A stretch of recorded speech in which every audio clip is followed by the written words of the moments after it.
Hi, I'm Tom Scarpello, Revology Cars. This is car number 305, a 1968 Shelby GT350 fastback in special yellow with raven black Le Mans stripes and ivory Nappa leather interior. Today I'm going to take you on a walk around of this car and we're going to go for a drive. Let's get started.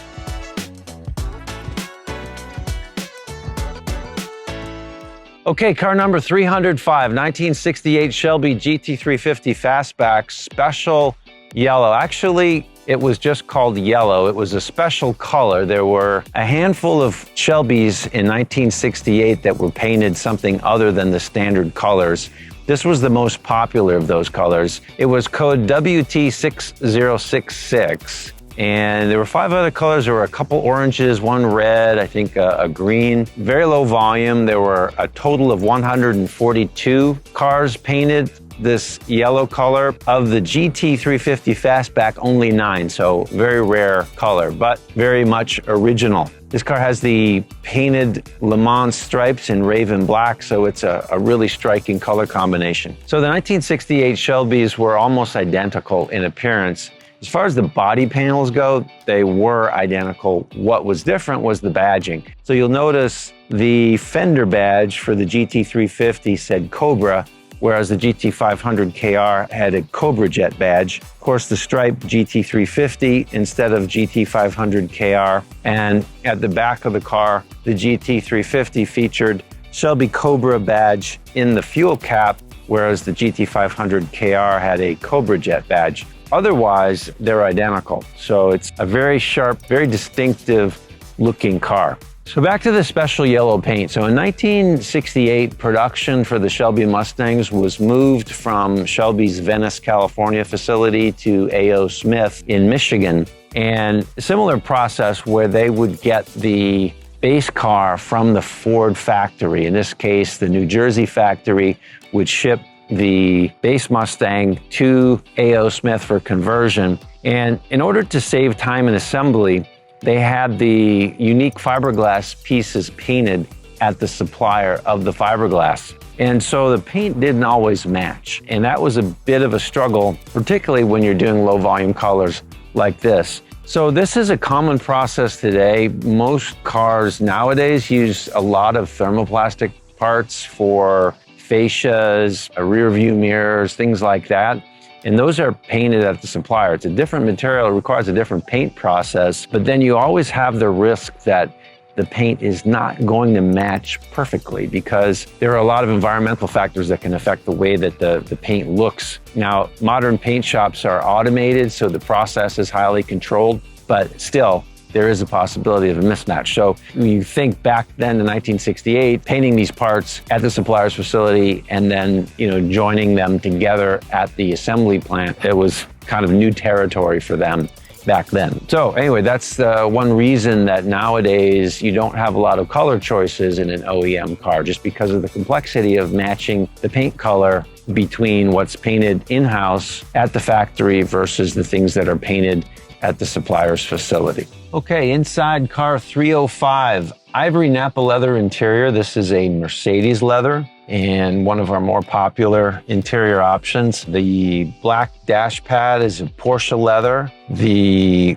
walnut veneer, of course, is genuine walnut. It's laser cut and fit. This car has the nylon loop carpet that's molded to the shape of our floor with the larger transmission tunnel. So just a really nice, very, very high level craftsmanship, yet original appearing interior. All right, enough yakking, let's go for a drive.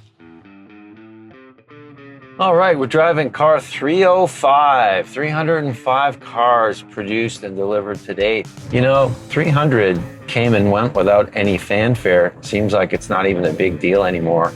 When we hit these production milestones, nobody really thought to celebrate or anything, but it's pretty cool. Production rate is increasing, quality is consistent. We're always working on continuous improvement. It's just there aren't really any easy things to do anymore. There really isn't any low-hanging fruit. Every initiative that we undertake is, much more complex because the cars are a lot more complex, and they're getting more complex all the time. So for example, this car is powered by the Gen 4 Coyote engine. It uses a much more sophisticated engine management system. The powertrain control module is really not easily modifiable.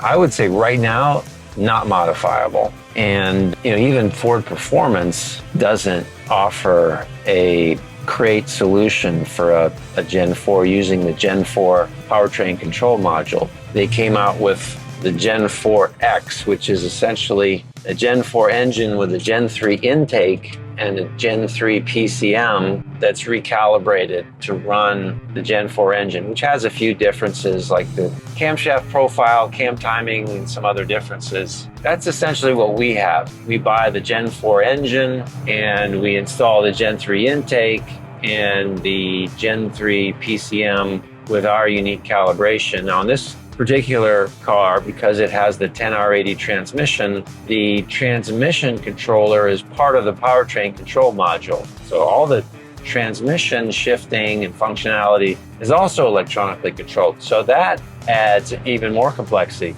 The 10R80 is a great transmission. It's a modern, very sophisticated transmission, but all that sophistication comes at the price of complexity and a lot of electronic integration. So to get these to work properly is a challenge. Our first few cars that we built with the Gen 4 automatic didn't quite shift as smoothly as we would like. So we kept working on it. We've updated the calibration, and we went out and updated those customer cars that we had shipped with the prior calibration. It shifts really well now, very, very smooth. These transmissions are built with a transmission identifier that tells you which strategy was used at the factory. It's not as simple as there being one transmission calibration. There are actually multiple, and it's an interesting thing because in manufacturing, you want to manage your tolerances, your build tolerances, but